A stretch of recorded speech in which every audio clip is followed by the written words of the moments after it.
Hello YouTube, I have come here to review an awesome movie and also to rip off its coolest one-liner. And I've already ripped off the one-liner.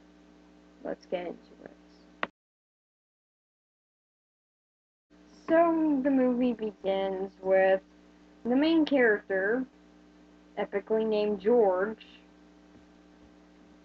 Awesome name choice there. It starts off with him walking down the street. Epic opening as well. I mean, like, nothing can beat the epicness of a guy walking down the street. So, yeah, we later find out that George's unemployed and that's hard for him to get a job. I see nothing that resembles today. So, he eventually does find a job, though, as he just walks by the place, as most great jobs are found. And he pretty much just gets to work immediately. And he pretty much stops his job before he can even get his first paycheck. Thanks, alien invasion. You made George lose his job. That's the worst thing that could happen from this situation.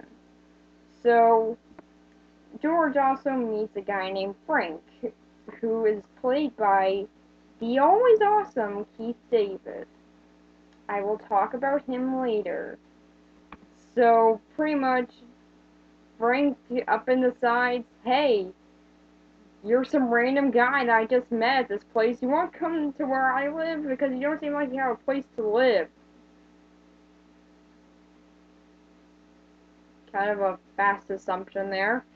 So, anyway, George doesn't have a place to live, really, so he just says, yeah, okay, I'll come to your place.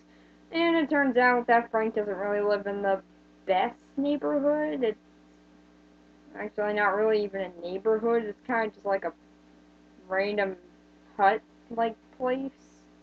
But I guess if it works, it works. So, we then do get the characters sitting down and talking to each other. We learn that Frank has a kid and a wife, which he has now been taken away from because mainly he needs to go out there and get some money so then he can provide for them. This might seem like a minor issue, but I will bring it back into play later, because most people seem to forget this bit.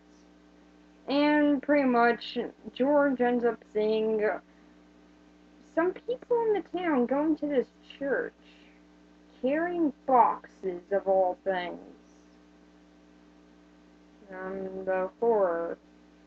So, he apparently finds box carrying very suspicious, so he then follows them into the church where he sees, "We sleep, they live," written on the wall. Why'd they write that on the wall? I mean, really, why'd they write that? Did they think that they would forget that little line or something? Did they just think it was such an amazing line they had to write down on the wall? I really don't get why they needed to write that thing on the wall. That looked like it was in pretty good paint, too. It's not gonna come off that wall. Could just really damage this wall. Because you need to write down your stupid little "we sleep, they live" thing, which is only important for the audience. So, yeah, turns out that everyone in the church doesn't even attend church. And really, they're all just people saying, aliens are among us, and the only way we can see them is with sunglasses. For some odd reason, I see Arkham Asylum in their future. But, George meets up with some crazy preacher. Or at least he appears to be crazy. Is he truly crazy, though? Maybe. So, after that, apparently the government somehow found out about what the church was doing in their oh-so-dangerous sunglasses. So they decide to come in with a full army and just pretty much shoot everything up. A foolproof plan. I mean, I have no idea how this could go wrong. Or maybe want people that go against you. You'll find out what I'm talking about with the go against thing later, but yeah, nothing suspicious about that. So, and George gets out and even helps out some people, but then he finds out the worst part of all of this. The sunglasses have been taken. Dun dun dun. So, yeah, he goes out and finds a box of sunglasses because apparently this army was so good at getting the sunglasses that they forgot one. So, yeah, he just decides, well, these are pretty nice sunglasses. I guess I'll put them on. So, he just says, so he just sort of goes walking down the street some more because he doesn't have a job to go to, I guess. Yeah, really. He doesn't know about the aliens yet. He's just sort of walking down the street casually. Not even gonna fill anyone in about the fact that the place where he lives has now been kind of shot up by the military. Nothing about that. Just like, nah, just gonna walk down the street with these cool sunglasses. And once he puts them on, something very odd happens. Everything has a secret message. But that's not the strangest part. Everything is in black and white. Yeah, I don't know why, but this is the part that I really never got. Why is it in black and white? Do the sunglasses have like some sort of filter on them?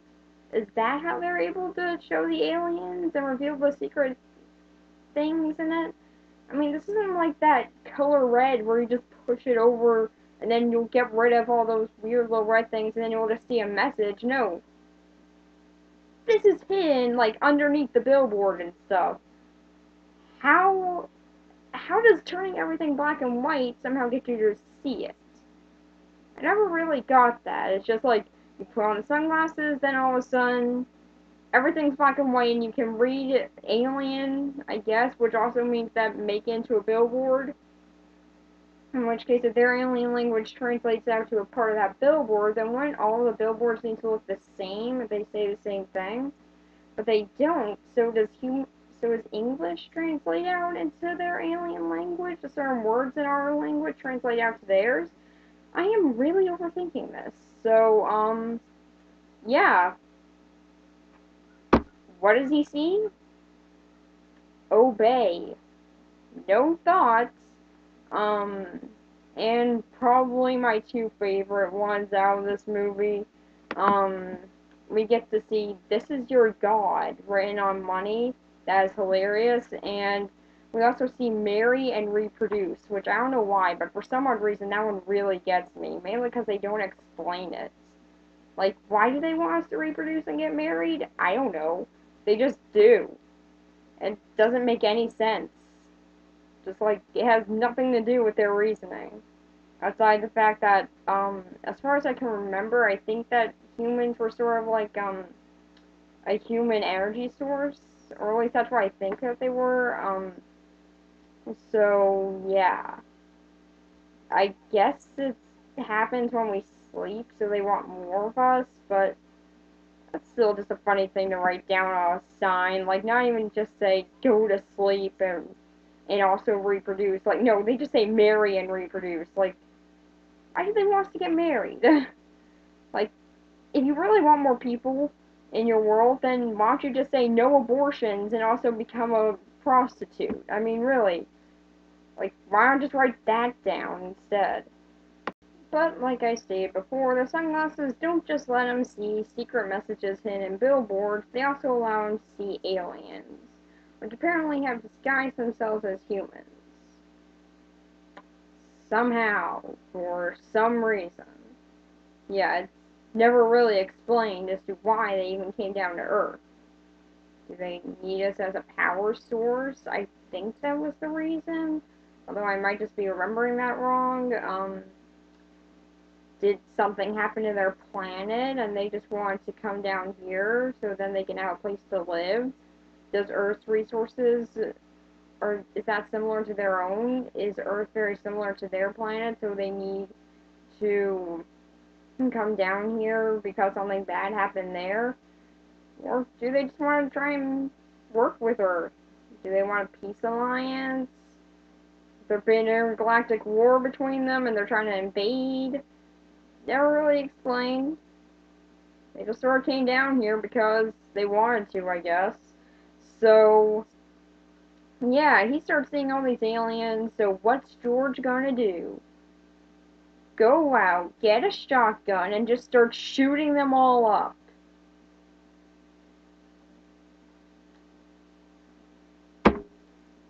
I guess that's a reasonable conclusion. Maybe. Really, just shoot them. I mean, like, okay, yeah, it is kind of cool, and we do get some awesome one-liners from this, but just shoot them up. That's your whole plan. Anyway, I guess it works. So, yeah, it works out fine for him until he finds out that there are some aliens even in the police, and now he's a warrant fugitive. Yeah, didn't really think that playing out that well, did you, Frank? I mean, George, sorry. Thinking about a different character in this movie. And pretty much George decides, okay, well now I'm a wanted fugitive. What's the obvious method to do to get out of the situation? Try and explain them? Try and explain myself to the police? Try and give them the sunglasses to show them what's really going on? No, I'm instead gonna go, get out my gun, my little revolver, in which case revolvers are my favorite guns, so yeah, that's just kind of cool. Don't know why I need to bring that up, but anyway, he gets out his revolver and decides, I'm just gonna hold this girl at gunpoint because she's human and she's the only one I can find at this various moment in time with a car. Tell her to start driving me around because no one will recognize my face. And instead just take me to her house where I can go and get some water.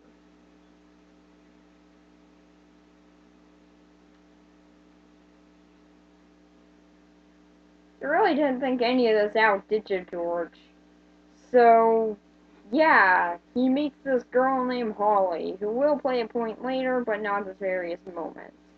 And he pretty much just says, hey, put on these glasses, and she pretty much just refuses. And when she sees that he's a little bit lightheaded, then does she decide to try and slip him a sleeping pill in his drink of water that he asked for? Does he try and get out and ask for help? Does she try and do anything that would actually be sensible? No, she tries to throw him out a window. Um, how are you gonna explain that one to the cops? I mean, yeah, okay, you can say you acted out in self-defense, but it was kind of clear that he wasn't gonna shoot you with that gun, and that he wasn't doing anything. If anything, he wasn't in any means of getting defense, and the glasses made him lightheaded. Oh yeah, the glasses make you lightheaded after you wear them for long enough, so that's something that we learned from this. But he was still at kind of a weak point. That wasn't acting in self-defense. He wasn't trying to do anything to you there. He was just sitting. So, I guess you could say that because he was holding her at gunpoint, that she was worried about what he was going to do next, in which case, yeah, I guess that makes sense. I would be worried. But you would think that while she was out in the kitchen, she would try and do something else, like maybe try and alert someone else to the situation. But nope, she instead just says, just toss him out a window, I'll worry about the consequences later. So, he fell out a window, but now the worst thing has happened. His glasses are gone. So, yeah, what's he gonna do now? He's gonna go out, try to get the box of sunglasses that I left behind, but first he wants to go and check in on Frank. Because I guess Frank telling him, hey, come to my place, really meant a lot to him. So, he goes off, he tries to talk to Frank about everything that's going on, about the sunglasses, he tries to show him what's going on, but of course, Frank is just like, yeah, I don't care, I'm trying to just get my job done. So, George pretty much gives up on trying to help him out. I don't really see how giving him sunglasses would help him out, really, but yeah, he gives up on it, so now he goes off and tries to get the box of sunglasses, when Frank comes up and says, "Hey, here's your check. Yeah, you've been here for a week's pay. Here's your check." So him being nice enough to give him his check, even though he didn't have to, how is George gonna repay him? By starting a fist fight with him and trying to get him to wear these stupid sunglasses.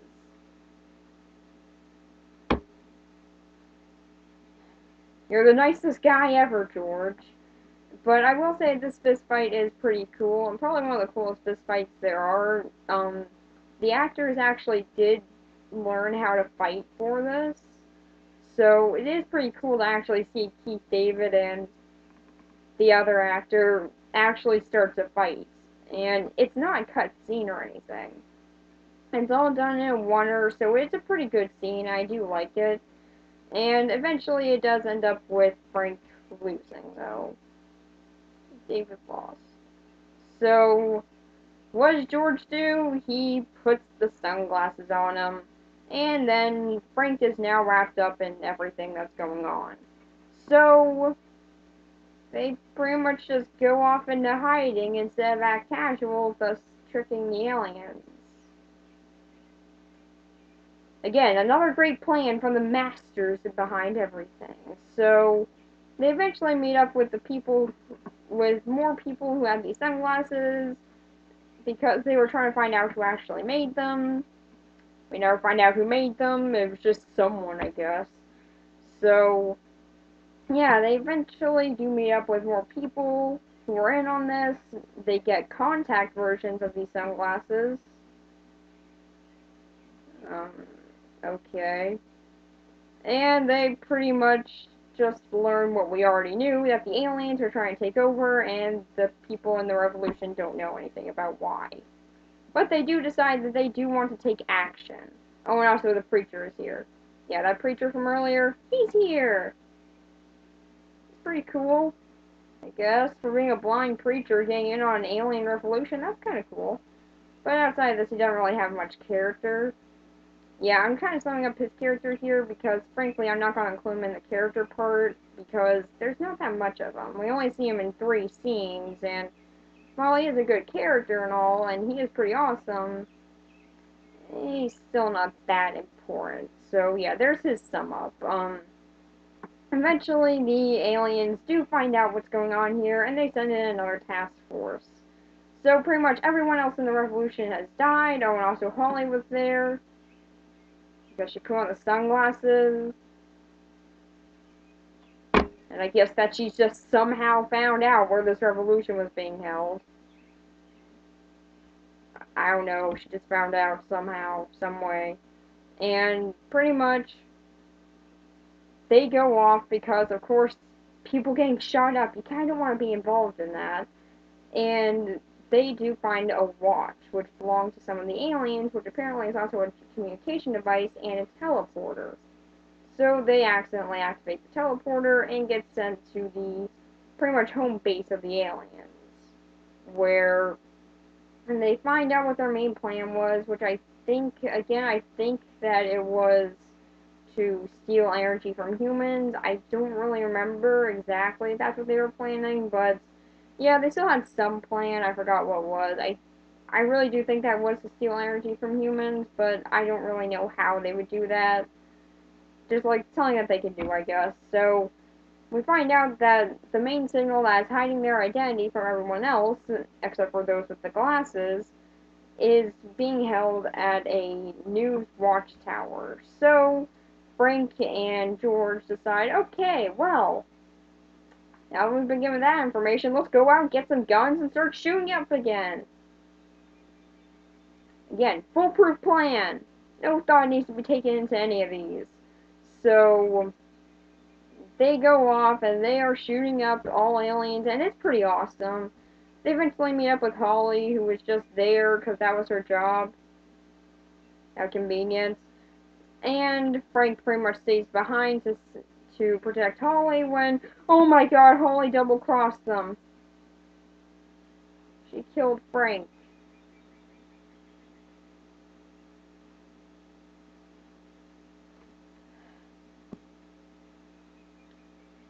Keith David is my second favorite actor and my favorite voice actor, so I'm kind of annoyed about this scene where Frank just dies. Now, I also do want to tie this back to something I said earlier. Frank has a wife and child. Yeah, a wife and child. Which he can never return to because George just got him involved in the situation, which he didn't even want to be involved with in the first place. So thank you, George. Thank you for getting Keith David killed and also getting him taken away from his family. Thank you. You're such a kind person. I don't know why. The scene just really annoys me. So, yeah, Holly meets up with George on the roof. Turns out that Holly was in with the aliens all along because some humans did join up with them after apparently finding out that they were aliens somehow. I don't know how they did that. The aliens do seem rather human whenever we see them. It makes me wonder, did the aliens just want to fit in human society, really? And, like, some of them are even running for government positions, so, yeah. I'm wondering what their main objective was here. So, Frank ends up destroying the signal. Holly shoots him, but he shoots Holly, so they both die. Yay. And he ends off with that. This is a review of an R-rated movie. If you didn't expect to see something like this, come on. So, yeah, he ends off the movie with that. Because, yeah, there's no other fair way to do that. I will say, though, that's kind of a funny way to end up dying. Just, like, flick them off because you ended up dying. That's kind of funny. And the movie ends off with all the aliens being revealed to people, and with my favorite joke in the movie. A girl is having sex with one of the aliens when he appears to be an alien. This scene is just hilarious because I just wonder what happens afterwards. Do they just sit down and talk about the situation? Does she go out and get an abortion? Does she just say, hey, there's an alien. Okay, well, I still like him. I mean, he's still a nice guy. Do they keep on having sex? Do they keep on dating? What happens after this? I'm really curious. And I'm also kind of curious as to what happens after this event, seeing as aliens have now been revealed. Do they strike up a peace treaty? Do they wage war? Does it end in peace? Does it end with the aliens winning? Does the humans win? Is there a revolution at all? Is it like a Terminator thing where they just take control and there's a small band of rebels? I'm really curious as to what happens at the end of this, but it's never revealed, so that sucks. And that's pretty much where our movie ends. So, I really like this movie. Now, what I gotta say mainly about this is that there is something to me that has a big flaw with it, though. It's not scary. Now, some might say, well, it's not supposed to be. It's supposed to be an action movie and everything, and also a comedy mixed in. Which, yeah, I can see that. The jokes are good, and the action is freaking awesome. I love the one-liners, so there are a lot of positives. It's just, to me, this is a John Carpenter movie. Now, some of you might not know who that guy is, but he's worked, and yeah, he's worked on kinda small movies like The Thing. Yeah, The Thing. One of the most horrifying movies, and yet this movie doesn't scare me at all. And I'm a 15-year-old. I'm under the age that I'm supposed to be to watch this movie. And yet, I wasn't scared at all.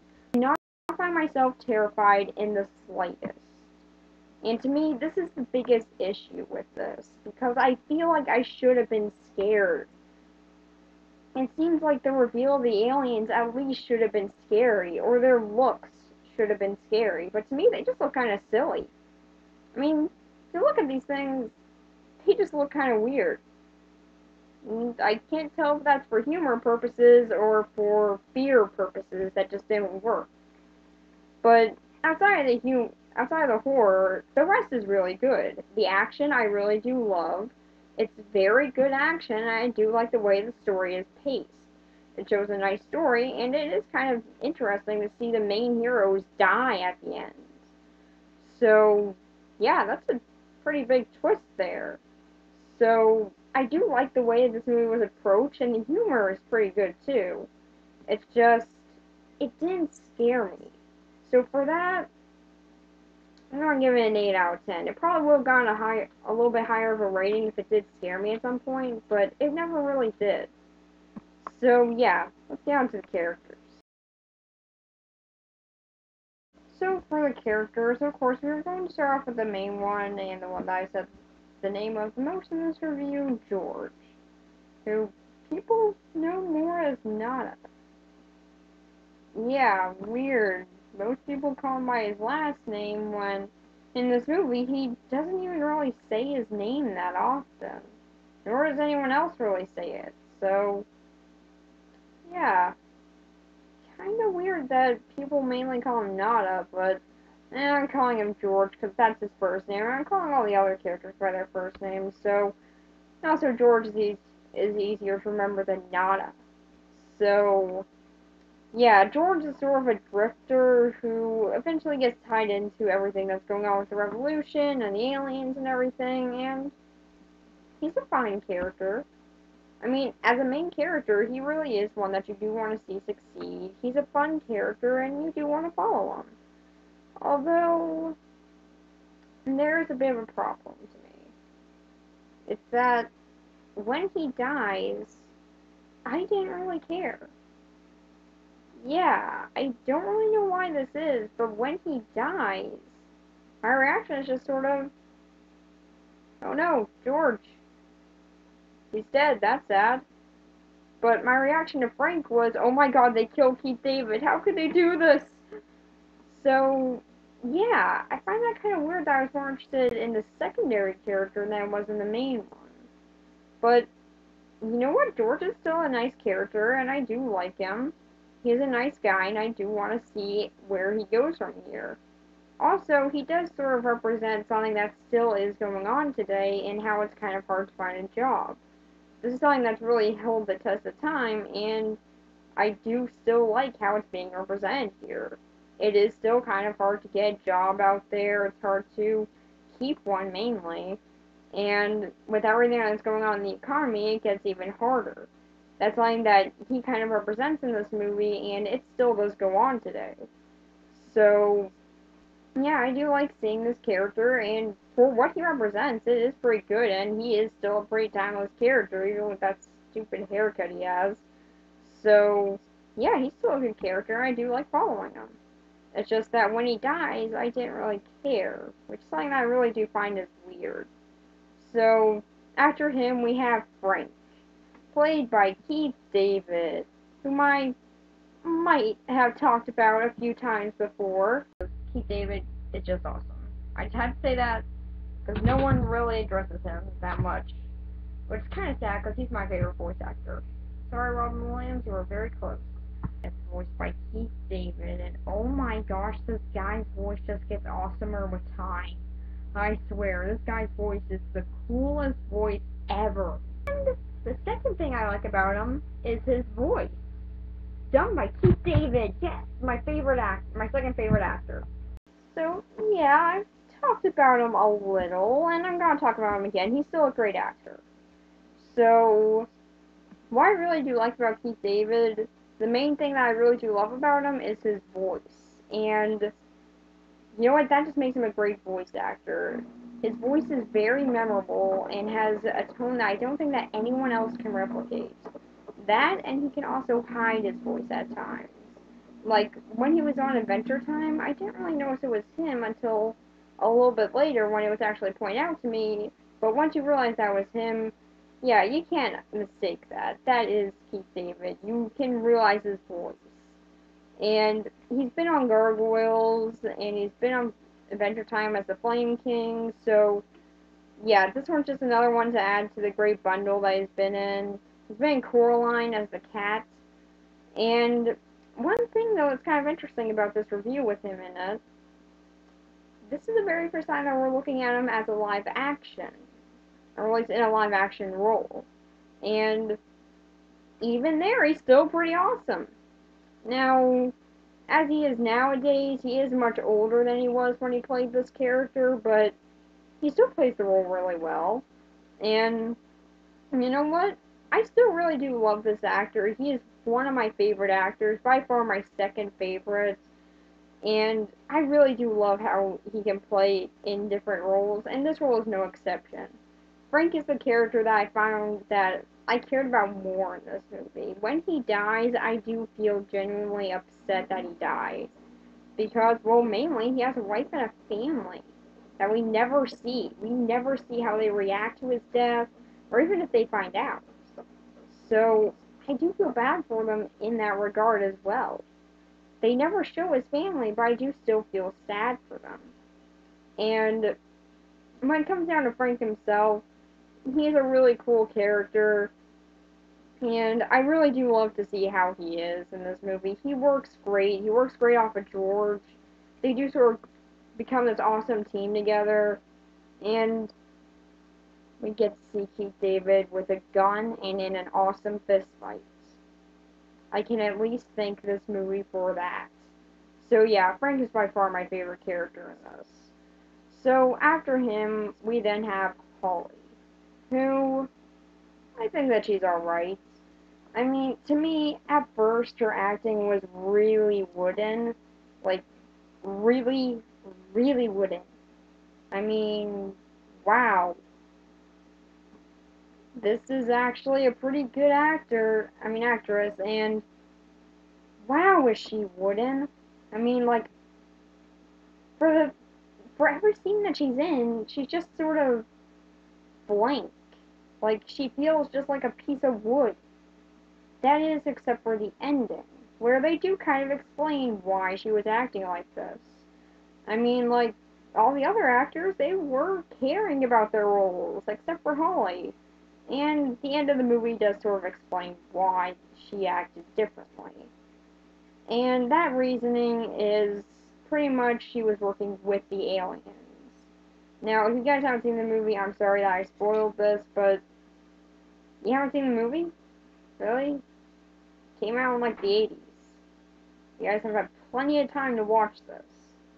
So, and pretty much her double cross, I think that that was actually done pretty well, and it is kind of explained, seeing as she does work with the aliens, so it does kind of make sense as to how she would have found out about them. Although the one thing I really don't get about her is why she was able to find out about where the resistance was. Did she already know about the resistance, and she just never decided to go there until she met George and Frank? How long has she been in alliance with these aliens? Why does she work here? Was that just like something because she found out about the aliens, or did she already work there? I still have a lot of questions about this character, but that to me kind of makes it more interesting, because then you sort of wonder how she got involved with the aliens and everything. What her standing really is. Is she just here for survival, or is she here because she genuinely believes in what the aliens are doing? If she actually knows what the aliens are doing? So, yeah, to me, there are a lot of things I do like about her. It's just the mere matter of her acting is pretty wooden. Like, for most of the movie, actually, for the whole movie, her acting is still the same. She's a robot. Pretty much it. That's all I see her as. She's a robot. Really, is she a freaking robot? I mean, they have aliens. Wouldn't be that weird, would it? Just saying. The aliens have enough technology to be able to create teleportation devices, communication devices, and watches. Which I guess we kind of do have nowadays with watch phones.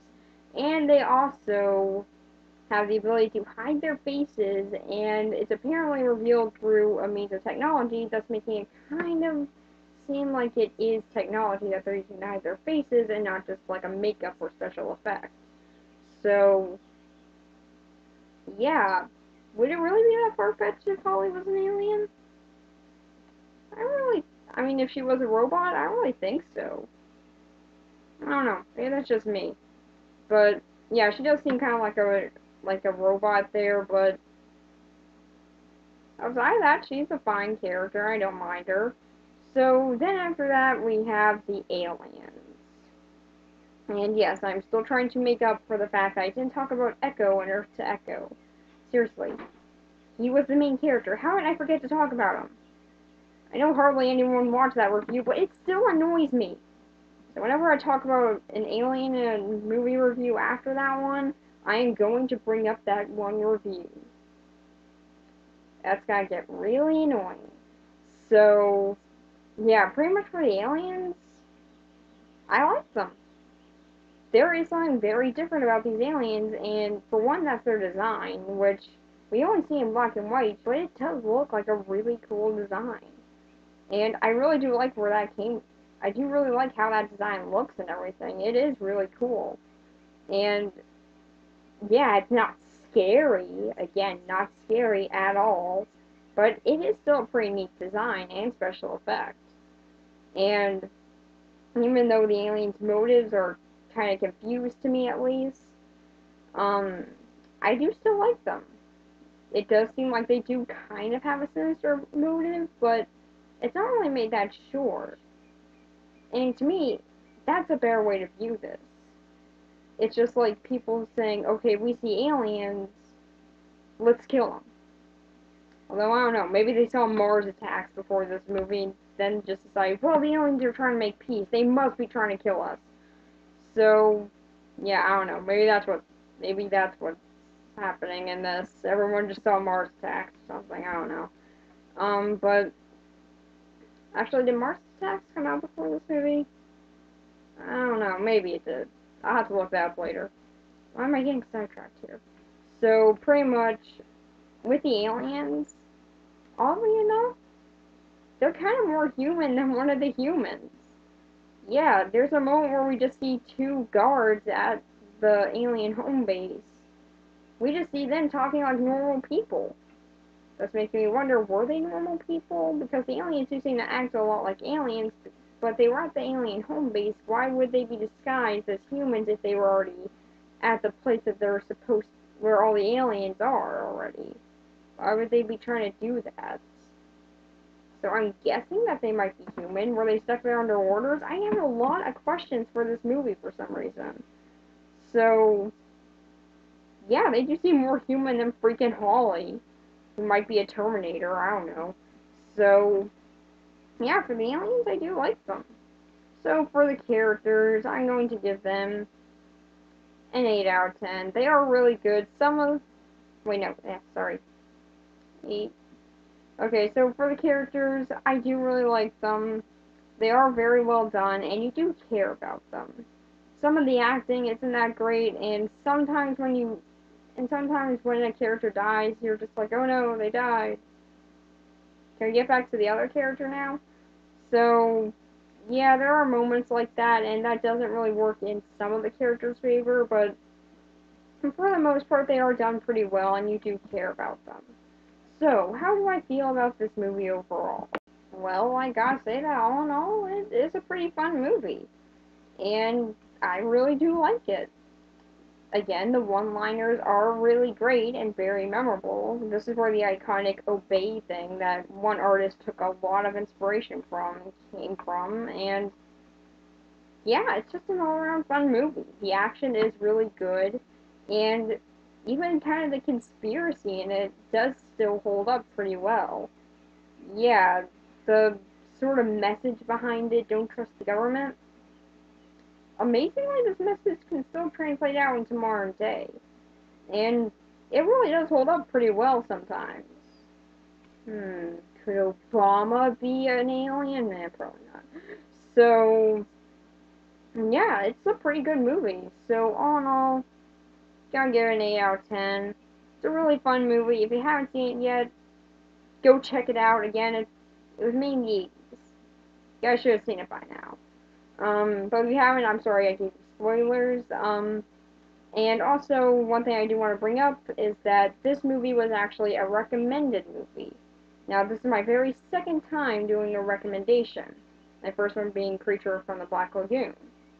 Yeah, for some reason, people like suggesting horror movies for me to do here.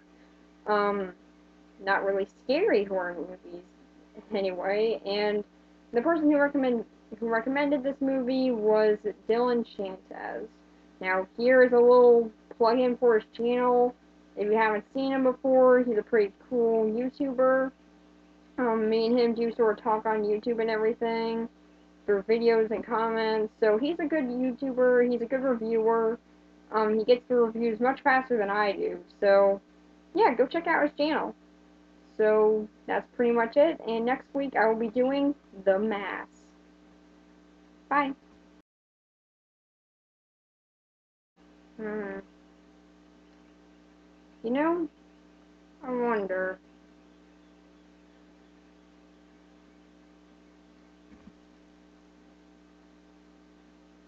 Oh my god. How did I never know this?